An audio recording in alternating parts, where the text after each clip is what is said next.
À 250 km au nord-est de Budapest, le mont Tokaj domine les plaines hongroises.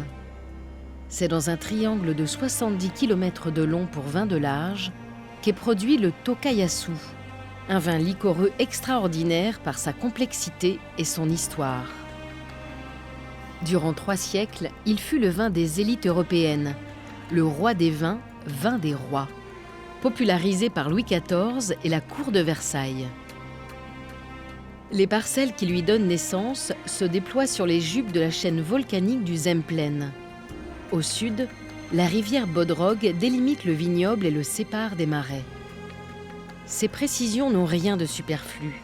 Elles définissent le terroir et le climat qui vont produire un grain de raisin unique, rare et difficile à récolter, l'assou.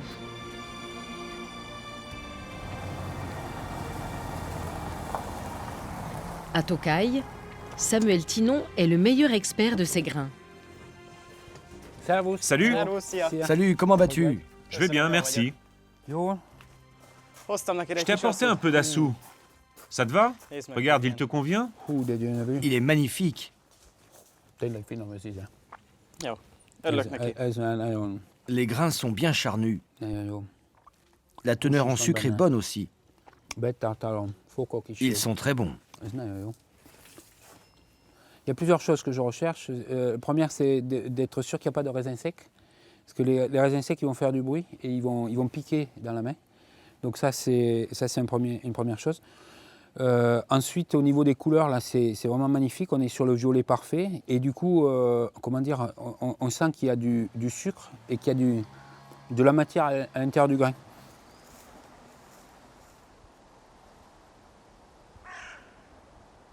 Ça, c'est top de top. Ça, c'est le secret de Tokaj. Et voilà, après Au début des années 90, au lendemain de la chute du mur et à la fin du communisme, Samuel est l'un des premiers à s'installer lorsque l'État hongrois ouvre la porte aux capitaux étrangers pour reconstruire le vignoble.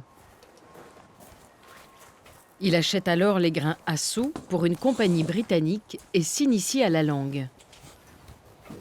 Samuel n'est jamais reparti.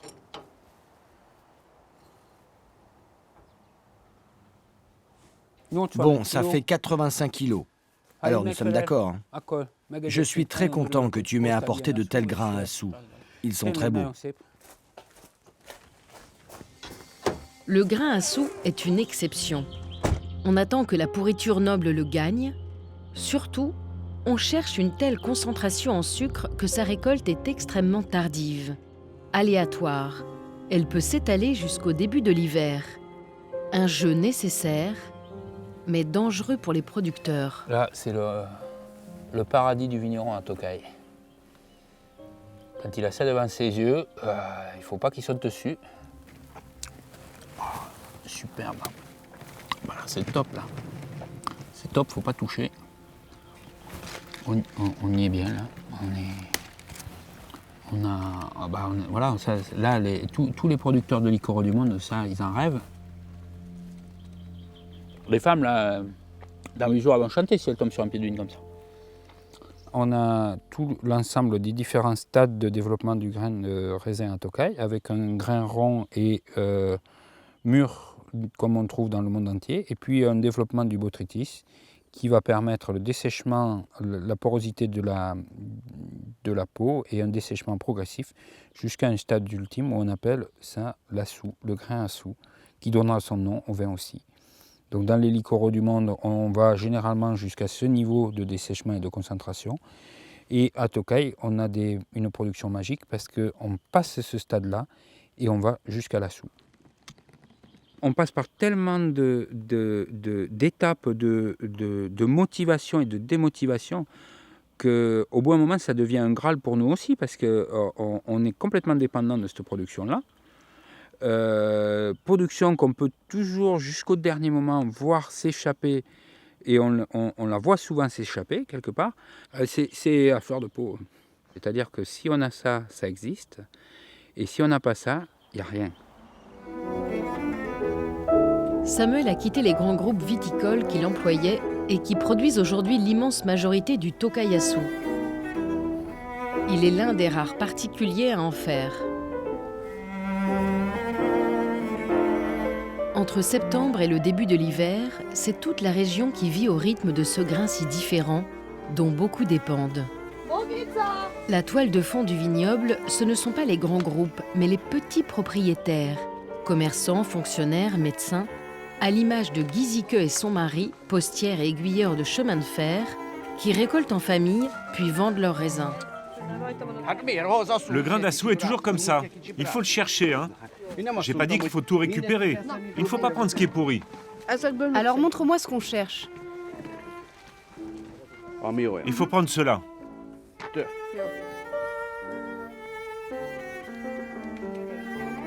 « 2000 familles vers lesquelles Samuel se tourne invariablement pour trouver le fameux raisin.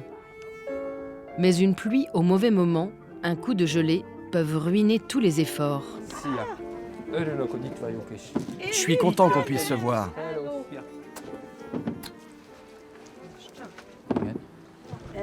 Tout ça, c'est bon. Eh, c'est clair. Et il y en a d'autres par ici.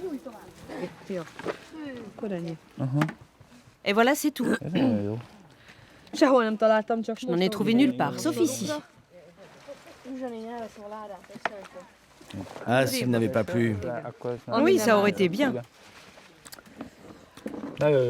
C'est la vie. C'est vrai, c'est la vie. Ce scénario climatique est un scénario qu'on connaît très précisément, c'est qu'on a besoin de soleil au début, on a besoin d'humidité, on a besoin de brouillard, on a besoin de pluie, on a besoin de vent, on a besoin d'un retour du beau temps avec l'été indien et des températures qui sont avant l'hiver et avant les gelées. Bon, ça veut dire quand même que la planche, elle n'est pas quand même extrêmement large.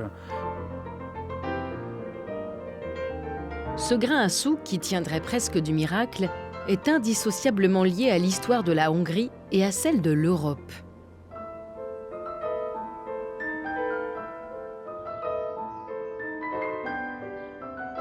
À Budapest, sur les bords du Danube, le Parlement est le symbole de la Hongrie. Mais s'il faut chercher l'âme du pays, c'est dans un verre qu'elle se trouve. La vie de Mathilde Hulot, écrivain journaliste française, a ainsi été bouleversée lorsqu'elle s'est aventurée sur les terres du Tokaj-Assou. Un moment fort de sa vie qu'elle partage avec l'historien Christian Ungváry. Regarde sa couleur, elle est magnifique. On dirait qu'on fait un voyage à Tokaj. Je suis venue pour la première fois à Tokaj en 1993. Et la première chose dont je me suis rendu compte, c'est que ce vin n'est pas seulement délicieux, mais qu'il raconte quelque chose de très important. Il nous raconte l'histoire de la Hongrie. Le Tokaj-Assou est un vin très spécial. Il n'y a pas d'autre alcool, du moins je n'en connais pas, qui figure dans l'hymne national d'un pays. Le Tokaj fait pourtant partie de l'hymne hongrois, ce qui prouve son importance. À une époque, le vin le plus à la mode au monde était le Tokaj, même si ce n'est plus le cas aujourd'hui. Il y a beaucoup d'œuvres littéraires qui le prouvent. À l'époque moderne, de Voltaire à la tsarine Catherine, de Paris à Saint-Pétersbourg, presque tous les souverains européens étaient fous du vin de Tokaj.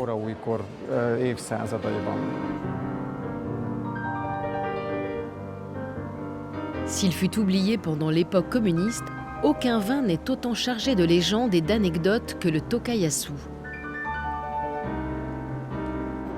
Mathilde Hulot s'est emparée du mythe, elle mène des recherches, écrit son histoire. Elle est aussi tombée sous le charme de Tokaj. Mieux, elle s'y est installée, y a rencontré son mari. Samuel ? Samuel ? Oui. Tu sais s'il va pleuvoir ? T'as une idée ? T'as regardé la météo ? Ouais, je regarde la météo. Ah oui, On est dans une dépression qui s'est mise dans le bassin des Carpates, donc c'est quand même un peu serré. Ça passe ou ça casse, hein, je veux dire, c'est... Donc voilà, il faut décider là, ce qu'on fait à court terme. Samuel possède quelques hectares de vignes. Il produit donc son propre vin, avec les assous qu'il négocie et ceux qui viennent de ses terres. Il est prêt à attendre le dernier moment pour les récolter. C'est aussi pour cette raison qu'il produit l'un des meilleurs tokayasu de la région. Il est constamment en éveil. Voilà, c'est top là. On a la brume qui vient là, qui n'était pas là ce matin. Ça sèche, donc on est dans la bonne direction. Alors la flaque, elle est pas gelée. Donc le coup de gelée de ce matin, c'est quand même pas trop fort. On va voir dans l'après-midi si ça fait péter les feuilles ou pas. Après, voilà, le soleil arrive, il n'y a plus un nuage. On est pas mal, c'est plutôt bien.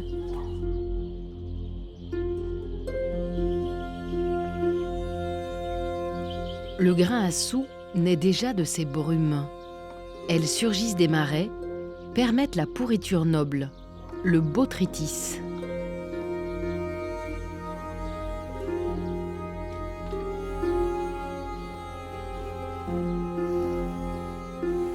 Mais à Tokai, il faut ajouter la chaleur de l'été indien, le vent qui dessèche les raisins.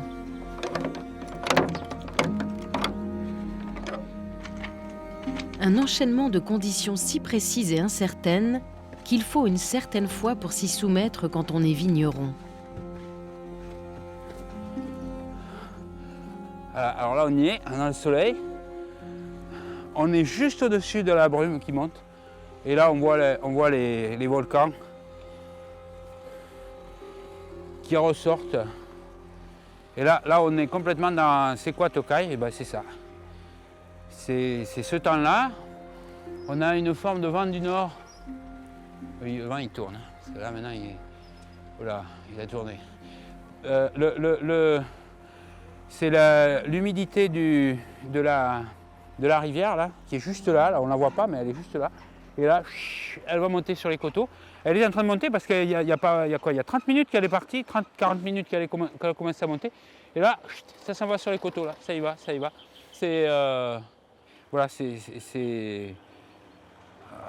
faut être patient ici. La magie, des fois, elle vient au bon moment.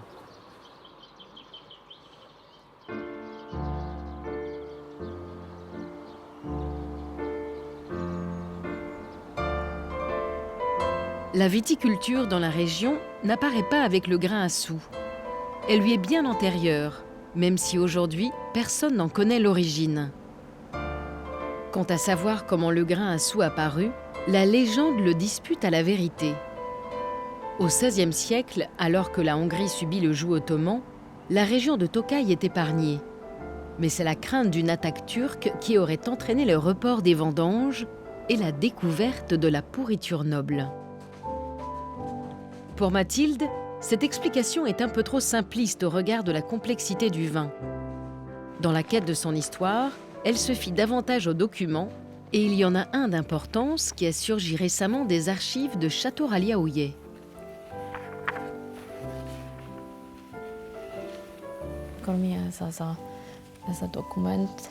Alors, qu'est-ce que c'est que ce document? C'est le premier document qui mentionne le mot assou. En 1571, un contrat de partage pour un héritage a été écrit. Dans la cave de la famille Garay de Tokai, il y avait 70 tonneaux et 52 atalag de vin assou. 1571. Ce contrat avance de 60 ans l'existence connue de Tokayasu.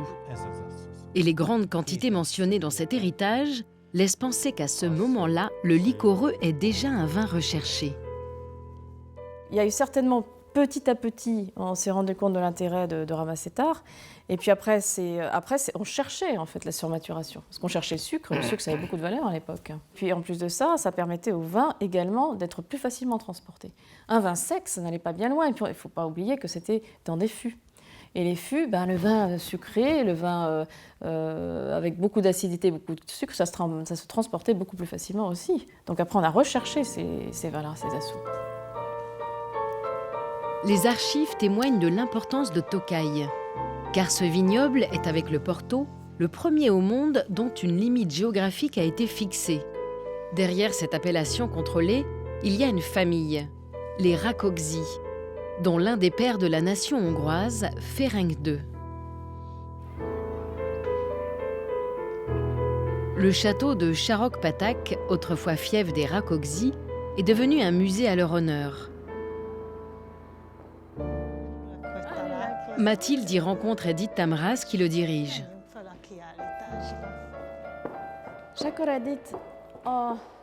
Que représente la famille Rákóczi pour les Hongrois? La famille Rákóczi était la famille la plus importante au XVIe et XVIIe siècle. Elle possédait la quasi-totalité des domaines du Tokaï. Elle avait aussi de solides relations diplomatiques. Le roi de France, Louis XIV, était proche de Ferenc II de Rákóczi. Et grâce à ces liens, les Français ont soutenu la guerre d'indépendance. Louis XIV a envoyé des ingénieurs, une aide financière. En 1703, les Hongrois ne sont plus sous la férule des Ottomans, mais sous celle des Habsbourg. Ferenc II Rákóczi prend les armes pour obtenir l'indépendance et cherche en Louis XIV un allié puisqu'il se bat également contre les Autrichiens. Pour plaire au roi Soleil, Ferenc II Rákóczi envoie donc du vin, de l'assou, dont il se sert comme outil diplomatique. Le Tokaï est alors un vin réputé en Europe orientale, mais encore inconnu à la cour de Versailles. Louis XIV est enchanté. Et ça, c'est la célèbre armoire boule? Oui, elle a été offerte par Louis XIV à Ferenc II de Rákóczi. En plus d'une aide financière et technique, le roi Soleil lui envoie des présents, notamment ce joyau de son ébéniste André-Charles Boulle, tout en tiroir secret, en écailles de tortue, en or, ivoire ou argent. Surtout, Louis XIV érige le tokayasu sur un piédestal. Quand il a bu le vin de Tokaï, il a eu sur sa table. La première chose qu'il a dit, c'est le roi des vins, le vin des rois. Et à partir de là, il y a tout ce rayonnement mondial du Tokaï à cette époque. Et c'est de là que part la renommée du Tokaï qui continue encore aujourd'hui. Le tokayasu, devenu le roi des vins, se retrouve dès lors sur toutes les tables des cours européennes, accompagne les grandes célébrations, inspire intellectuels et artistes, inonde de ses anecdotes la littérature et la musique jusqu'à la fin du XIXe siècle. On le retrouve chez Léon Tolstoï, Jonathan Swift, Honoré de Balzac, Gustave Flaubert. On dit que Rossini ou Schubert ne pouvaient pas composer sans en avoir bu un verre. Voltaire, qui était fou de ce vin, disait qu'il donnait de la vigueur à la moindre fibre de son cerveau.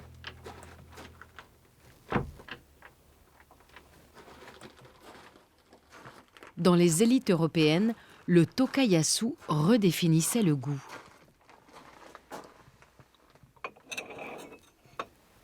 C'est Shakespeare qui a dit que dans la palette des goûts, le vin de Tokaï était une nouvelle couleur. Et donc, pour les vins rouges, il y a la couleur Bordeaux, et pour les liquoreux, il y a la couleur Tokaï.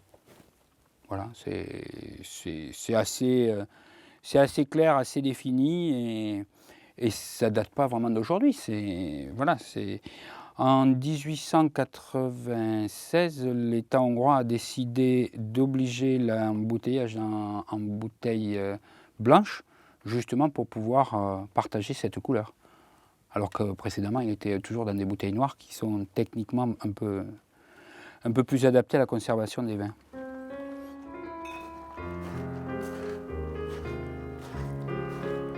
Jusqu'à la fin du XIXe siècle, le tokayasu est donc une sorte de breuvage divin, indépassable. Mais les guerres du XXe passent par là. La Hongrie semble toujours du mauvais côté de l'histoire. Le savoir-faire de Tokaï s'étiole, manque de disparaître. C'est surtout le XXe siècle en fait, où on associe le Tokaï à l'histoire du pays. Le pays va connaître que des événements tragiques, puisque à la fin de la Première Guerre mondiale, l'Empire austro-hongrois est démantelé et donc la Hongrie se retrouve avec seulement un tiers de son territoire. C'est difficile à imaginer, mais c'est pour bien comprendre la Hongrie et les Hongrois, il faut imaginer que du jour au lendemain, la Hongrie est réduite à ce qu'elle est aujourd'hui. Donc déjà, c'est un marché qui va disparaître. Ensuite arrive la Seconde Guerre mondiale assez rapidement, et pour Tokaj, ça signifie la perte de ses maîtres de chais et du commerce, puisque c'était surtout les Juifs qui assuraient le commerce, les Juifs polonais notamment. Après la Deuxième Guerre mondiale arrive une période tout aussi destructrice, puisque ça va être 42 ans de communisme avec différentes phases de collectivisation. Et dans cette phase-là, les dirigeants n'ont de cesse que de faire un Tokaj de masse. L'État hongrois exproprie les aristocrates, nationalise leurs grands domaines, aménage la vigne de façon à la rendre la plus productive possible, centralise l'ensemble de la production et envoie tout aux grands frères soviétiques. L'immense majorité du vin de la région est alors un vin de faible qualité, mais quelques hectares de vignes servent à faire du tokayasu destiné à la nomenclatura. À cette période, l'État crée aussi une cave, extérieurement similaire à toutes celles disséminées dans la région. Mais à l'intérieur, 283 000 bouteilles. Il y a là l'ensemble des millésimes du tokayasu produits pendant l'ère communiste et les saisies faites lors de la nationalisation des grands domaines.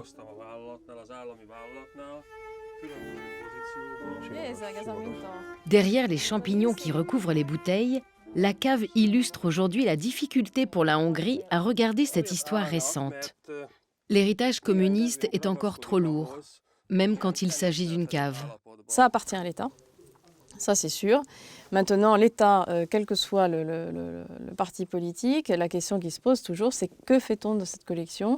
C'est toujours aussi lié à l'histoire du pays qu'avant, parce que là maintenant on se retrouve avec une forme de trésor, mais que faire du trésor? Voilà. L'assou demeure donc au cœur de cette histoire hongroise.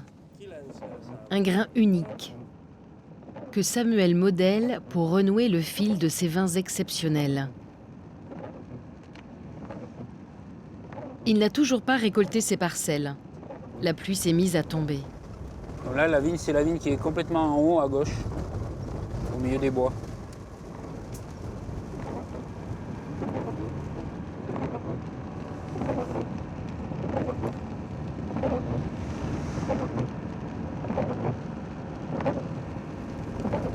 On prend 10% de la pluviométrie annuelle depuis 3 jours.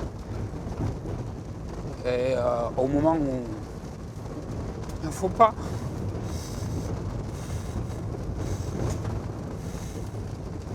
C'est un peu dur.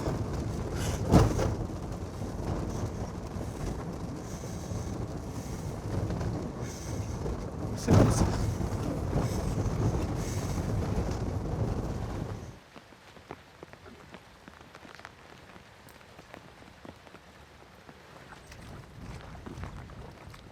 Cela peut paraître incompréhensible, mais à Tokaj, après avoir fait tout le travail dans les vignes, comme partout ailleurs, les vignerons s'en remettent totalement aux aléas du ciel. Jusqu'au dernier moment, ils se baladent donc au-dessus du vide de leurs angoisses et de leurs espoirs.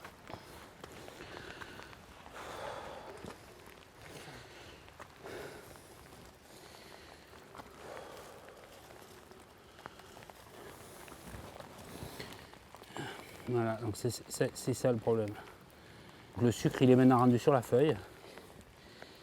Et celui-là, on ne le reverra plus.